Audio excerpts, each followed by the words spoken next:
40, Day 1. Rhetoric. Use, sometimes exaggerated, of language. At a time that requires tangible proposals, all he offers is unconscionable rhetoric. Clique. Small, exclusive group of people. It is not long before a young star has a clique around him, who sporadically get their names into the newspapers. Extol. Praise highly. Youngsters scoff when their elders extol the halcyon days of long ago. Mentor. Counselor, coach, tutor. Amidst the adulation of the throng, the film star, in all humility, credited her mentor as the one most responsible. Facile. Easily accomplished or attained. The detective interrogated the adamant prisoner in such a facile way that he confessed after giving incontrovertible evidence. To live in a fool's paradise. To be happy without a real basis. He lived in a fool's paradise while he sowed wild oats, but he soon had to pay the piper.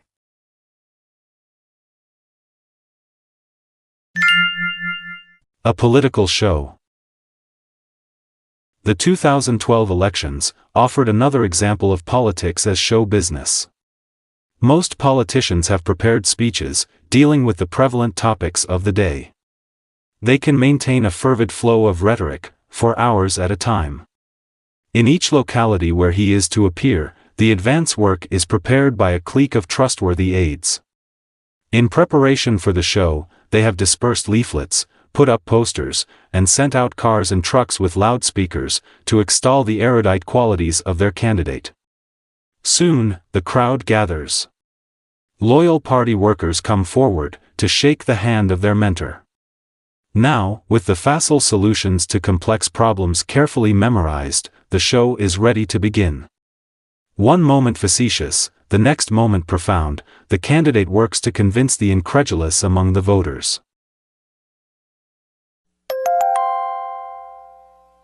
Week 40, Day 2. Cant. Insincere or almost meaningless talk. The diplomat was astute enough to see through the cant of the Machiavellian ambassador. Umbrage. Resentment, offense. I was flabbergasted when he took umbrage at my whimsical remarks.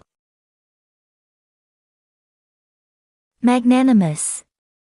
Generous, noble.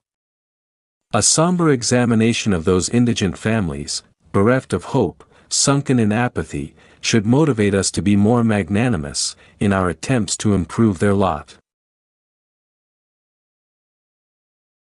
Vilify. Malign, slander. We feel so sanctimonious when we vilify the character of a felon. Elucidate. To make clear. The judge ordered the censor to elucidate his reasons for removing passages from the book in such a capricious manner. The sum and substance. The heart or substantial part. The sum and substance of our Pyrrhic victory was that our hopes for a stable future had gone up in smoke.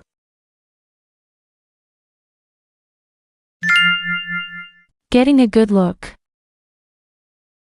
The television press interview is conducive to close scrutiny of a candidate. His public speeches may contain many cant phrases, but a sharp question by an astute reporter can destroy a cliché-filled statement. The politician now will procrastinate in his answer. A new facet of his personality may be revealed by his demeanor. Perhaps he will take umbrage at a suggestion that he favors the affluent. His record is searched for evidence that he has been equally magnanimous to the indigent. He accuses the reporter of attempting to vilify him. Is he being accused of turpitude in office?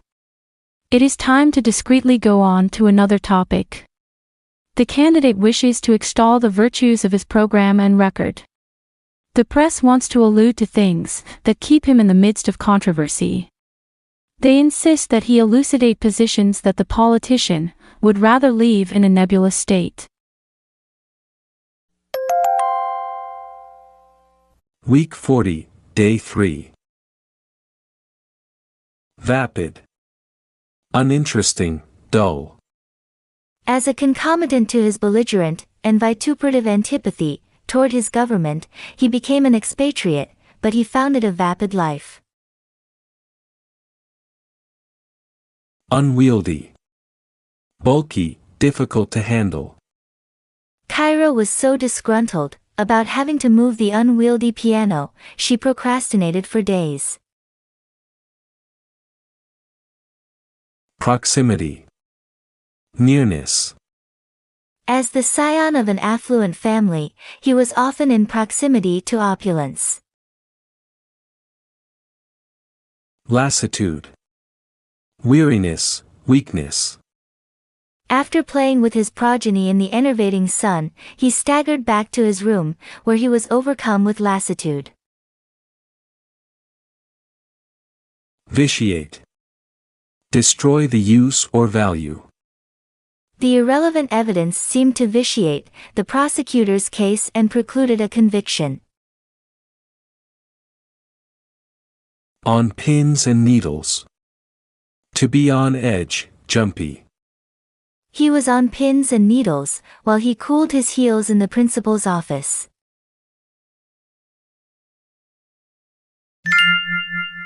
Seeing is learning. While we are all cognizant of the importance of words to create certain impressions, gesture is relegated to a much lesser role. Gestures are an important concomitant to even the most vapid speech, enhancing it and giving the hearer something to look at while he listens.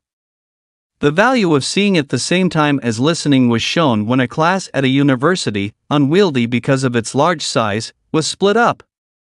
One group was put into a room in proximity to good loudspeakers.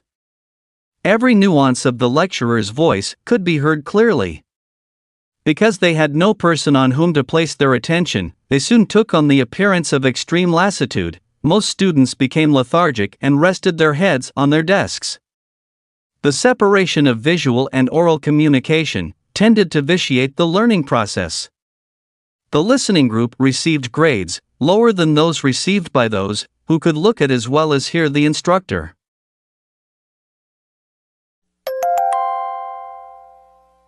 Week 40, Day 4. Augment.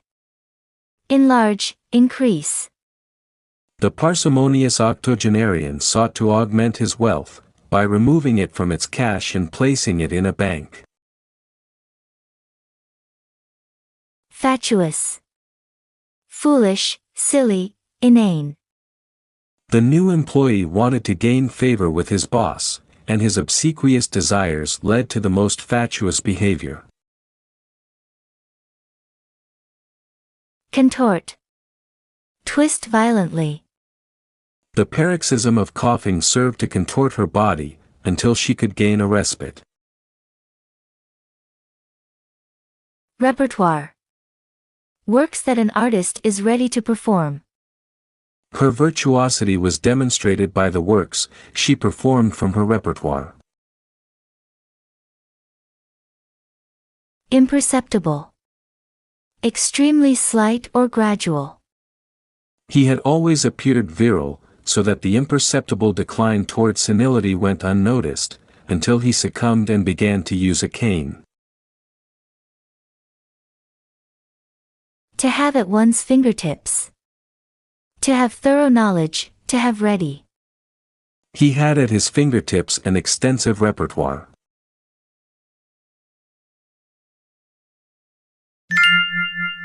The hammy old days. Actors depend upon their ability to gesticulate almost as much as upon speech to obtain their desired histrionic effects.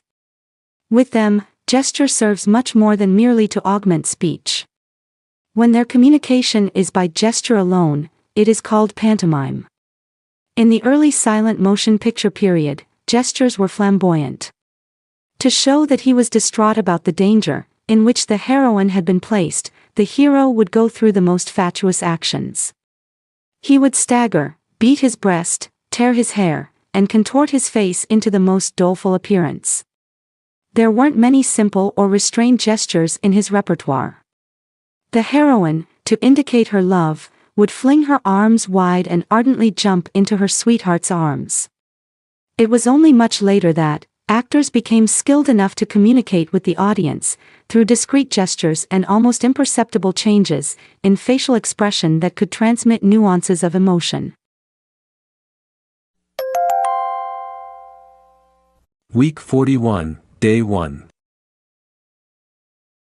Curry. To seek favor by flattery. He discreetly tried to curry favor with his employer. Paul. Cease to please, become dull. Those conditions were not conducive to a felicitous evening, as the dance would soon pall for the lack of feminine companionship. Succulent. Juicy. The connoisseur of fine foods declared the restaurant the ultimate in the preparation of succulent meat dishes. Satiety. Excess, overly full, surfeit. The host exhorted his guests to eat to satiety. Intrinsic. Within itself, inherent. She coveted the antiquated locket even though it had only an intrinsic value. A pretty kettle of fish. A mess, troubles. He thought it was an innocent white lie, but it got him into a pretty kettle of fish.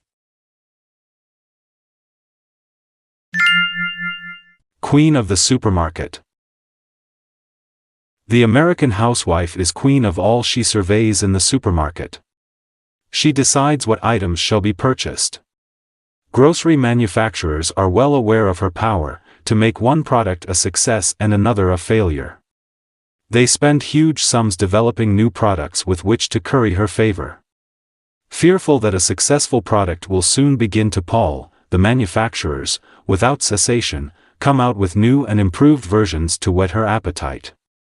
Sometimes it is only a box or package that has been changed, perhaps a colorful photo of a succulent meal on a TV dinner box. In the larger supermarkets, the housewife is faced with a satiety of merchandise, particularly in the copiously stocked laundry detergent section. While there may be almost no intrinsic difference among the many brands, advertising and packaging serves to importune her to buy one rather than another.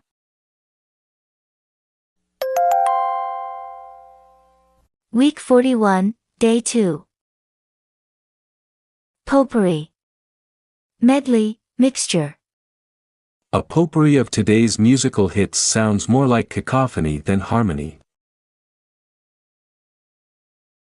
Sanction. Endorse, certify. I cannot sanction your lax attitude towards the imminent threat of a conflagration. Denote. Indicate, show, mean. His levity at such a serious moment denotes a lack of feeling. Allude. Hint, suggest. You can be sure the candidate will allude to the moribund state of our economy and offer his panacea. Insidious. Sly, seductive, treacherous. In some insidious way, the glib salesman played upon my repressed desires and sold me a gaudy sports car. The acid test. A severe test. The new job was an acid test of his ability to bring home the bacon.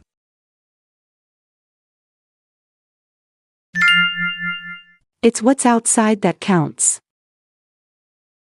Packaging of grocery items is a facet of advertising that is too little appreciated by consumers. Walking up and down the aisles of a supermarket, one seldom stops to analyze the individual package in the potpourri of items on the shelves. The manufacturer had to glean and test many different designs before he accepted the one you see in the array before you. Before he will sanction the use of a particular can, box, or bottle, he must know many things about its efficacy. He wants to know if the colors attract. A white box may denote cleanliness, a red one, strength. There may be a photo or a drawing that will allude to the product's use or special qualities. A lackluster package may be fatal. Next, the size and shape are important elements. The housewife may want a small package for easy storing, but a larger package may suggest economy. A round bottle may look attractive, but a square one is easier to stack. These are some of the insidious aspects of packaging, the main purpose of which is to attract your attention as you peruse the crowded supermarket shelves. Week 41, Day 3. Propriety. Suitability, correctness. We question the propriety of making fun of obese people. Advent. The coming of an important event. With the advent of text messaging, Roger was busy night and day. Impious. Lacking respect, irreverent. In the milieu of city street life, it is not atypical to hear impious comments about authority. Proffer. Offer for acceptance. I'd like to proffer my belated congratulations on your 25 years of married serenity. Spate. Rush, flood. A few years ago, there was a spate of science fiction films about awesome monsters, causing pandemonium on our planet, but after a surfeit of that genre, their popularity began to wane. A blind alley. A direction that leads nowhere. The modus operandi was leading up a blind alley and they were barking up the wrong tree.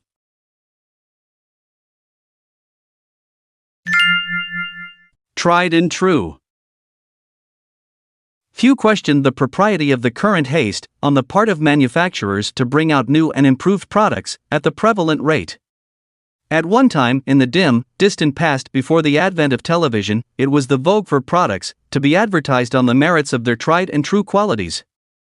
Few advertisers were impious enough to jettison any part of a product that had been accepted by the public.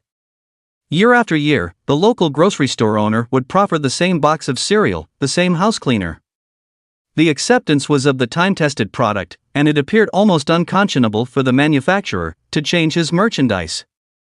Today's spate of transient products would have been considered an anomaly in those days.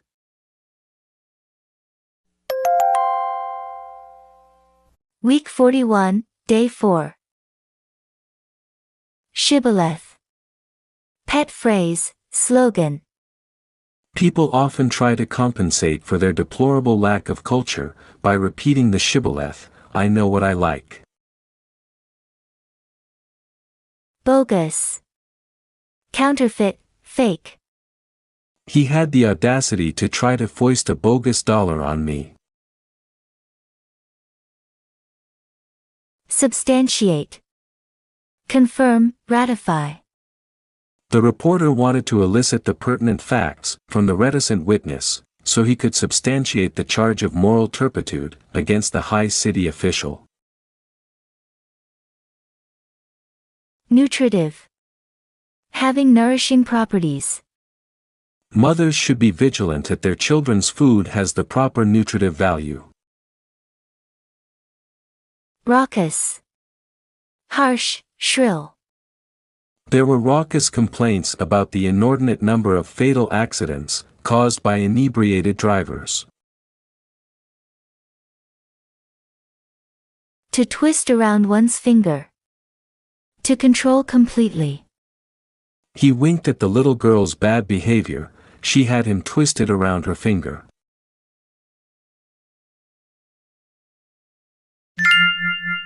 What's in a name? Supermarkets now carry their own products to compete with the national brands. These house brands are not in a felicitous position because they cannot be advertised widely. Supermarkets overcome this encumbrance by making these brands less expensive.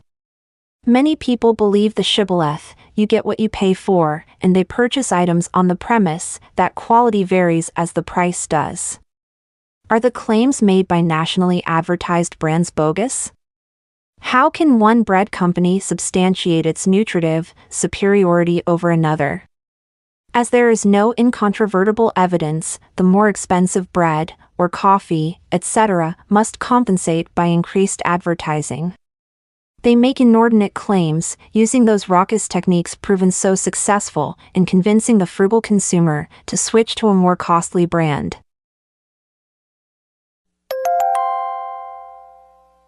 Week 42, Day 1. Quandary. Doubt, dilemma. He was in a quandary about which selection from his extensive repertoire it would be feasible to perform for the children. Callous. Hardened, unfeeling. Who can be callous about the presence of many indigent families in proximity to affluence? Expedient. Advisable, fit. Because she had committed only a venial offense, he thought it expedient to abjure a severe punishment. Negligible. Trifling, inconsiderable. It was fortuitous that the accident occurred when there were negligible numbers of children in the buses. Blasé. Indifferent, not responsive to excitement. People have become so blasé about the once thrilling, now mundane flights into space. To do one's heart good. To make one feel happy or better. It did my heart good to see that inveterate egotist eat humble pie. You can't help but watch. The consumer is in a quandary about making a felicitous selection among the array of products. The advertisers must influence the malleable consumer, and often they do it in the most callous ways. Television offers many tangible advantages for reaching the consumer. As a result, the consumer is inundated by commercials. The advertiser knows that a television commercial is the most expedient way to reach large numbers of people. The cost for each commercial film is prodigious, but because the audience is so large, the cost per viewer is negligible. Each commercial is prepared in the most meticulous way, in order to catch the attention of even the most blasé viewer, and hold it until the message is through.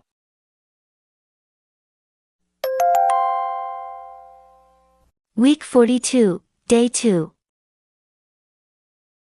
Ennui. Boredom. The fledgling pianist knew that his mentor would take umbrage at his yawning during the lesson, but the feeling of ennui was overwhelming. Comely. Beautiful, handsome. He was reticent about revealing his clandestine meetings with a comely young girl counselor at this camp. Frenetic. Frantic, frenzied.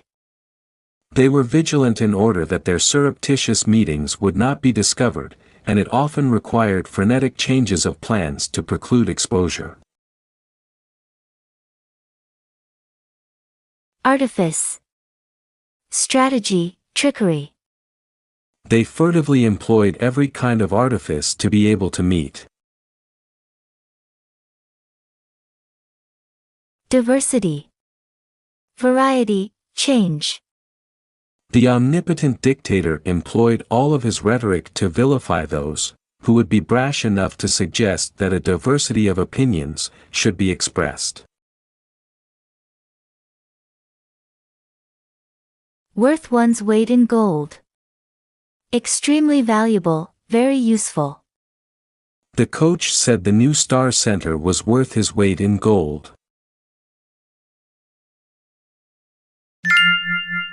Tricks of the trade. Some television commercials, trying to break through the ennui built up in the viewer by the plethora of competition, employ humor. Others feature a comely girl as a pretext for getting the viewer to stay tuned in. At times, raucous music, accompanied by some frenetic activities, is designed to preclude the viewer's loss of attention. The advertiser will employ every bit of artifice at the filmmaker's command to make a trenchant commercial. The diversity of appeals made to the viewer is a concomitant of the many ways people react to commercials. A great deal of time and money has gone into placing the consumer's psychological makeup under scrutiny.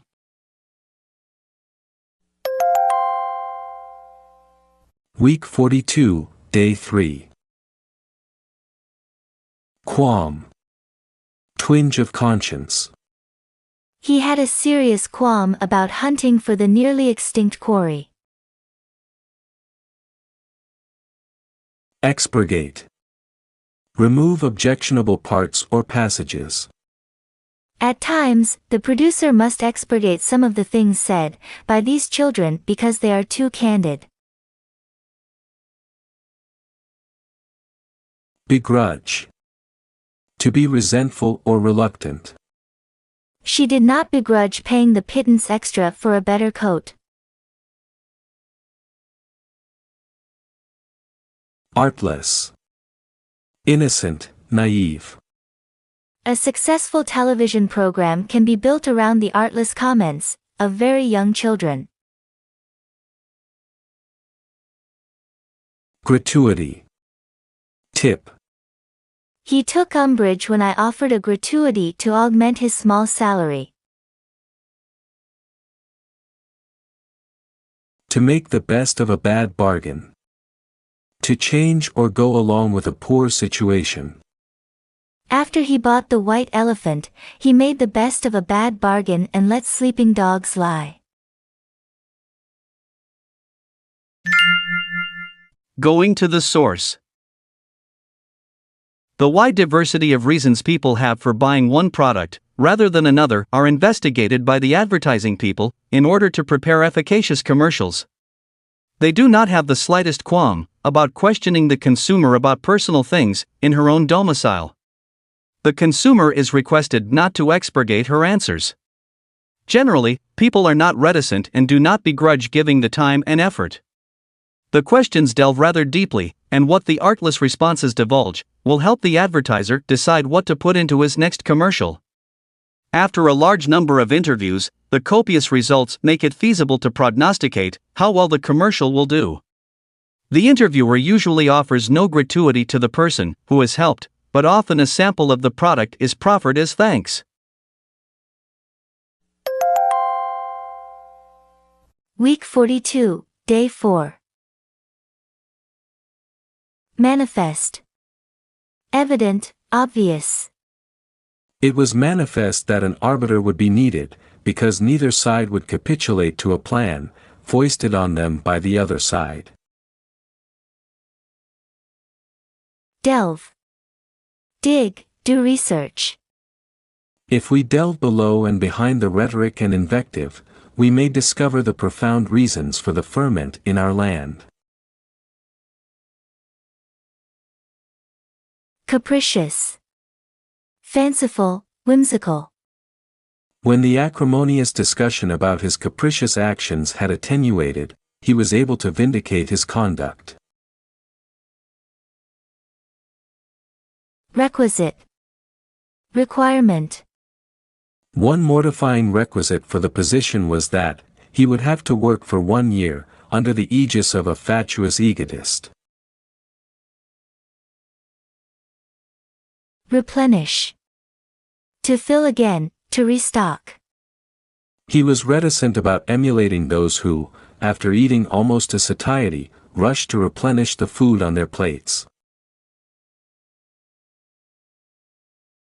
To make ends meet. To manage on a given income. He turned thumbs down on a new car. He was having enough trouble making ends meet, as it was.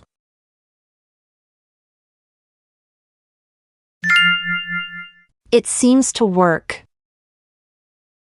Despite the antipathy toward commercials expressed by the viewers, the remarkable success of television commercials in selling products makes it manifest that the advertiser has gleaned what the viewer wants to see and hear from his research interview. This has helped the advertiser delve deeply into what motivates people when they go into the supermarket to purchase products. The advertising agency is never capricious and can vindicate spending large sums of money on research. Having uncovered what the public wants, the advertiser expedites putting the requisite words, music, and photographs of the product on film. He will thus replenish the never-ending, ubiquitous television commercial supply in the hope that the consumer will remember some facet of the film and buy the product. Week 43, Day 1.